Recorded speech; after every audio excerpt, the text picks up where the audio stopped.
মেহেরপুরের Gangni success boys ক্লাবের উদ্যোগে গাংনী মাঠে অনুষ্ঠিত মরহুম আরাফাত রহমান কোকো স্মৃতি ফুটবল টুর্নামেন্টে আমতৈল ফুটবল একাদশ চ্যাম্পিয়ন হওয়ার গৌরব অর্জন করে। খেলায় সালেহিনের দেওয়া একমাত্র গোলে আমতৈল ফুটবল একাদশ মানিক দিয়া ফুটবল একাদশকে পরাজিত করে। খেলায় বিজয়ী দলের Salehin man of the match এবং বিদ্যুৎ ম্যান অব দ্য টুর্নামেন্ট পুরস্কার লাভ করেন। খেলা শেষে গাংনী উপজেলা নির্বাহী কর্মকর্তা প্রীতম সাহা গাংনী থানার ওসি বানী ইসরায়েল চ্যাম্পিয়ন আমতৈল একাদশকে ট্রফিসহ নগদ ১ লক্ষ টাকা এবং রানার আপ মানিক দিয়া ফুটবল একাদশকে ট্রফিসহ নগদ ৬০,০০০ টাকা তুলে দেন।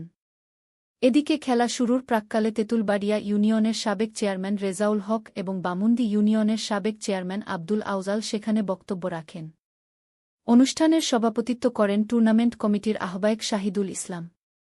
খেলা শেষ হতে ২ মিনিট বাকি, রেফারি আব্বাস উদ্দিন মাঝমাঠ থেকে ২ আঙ্গুল ইশারা করে জানিয়ে দিলেন। রেফারিদের ২ মিনিটের ইঙ্গিত পেয়ে মাঠের ভলেন্টিয়ারও যে যার মতো জায়গায় দাঁড়িয়ে পড়লেন, যাতে করে টাইব্রেকারের সময় দর্শক মাঠে প্রবেশ করতে না পারে। এরই মাঝে অতিরিক্ত সময়ের ১ মিনিট পার হয়ে গেছে। কেবল অপেক্ষার পালা রেফারির শেষ বাঁশির। ঠিক সেই মুহূর্তে ডান প্রান্তে ফাঁকায় দাঁড়িয়ে থাকা বিদ্যুতের পায়ে বল। বিদ্যুৎ তড়িৎ গতিতে বলটি অপর প্রান্তে আনমার্কে দাঁড়িয়ে থাকা দলীয় অধিনায়ক সালেহিনের উদ্দেশ্যে বলটি ফেললেন।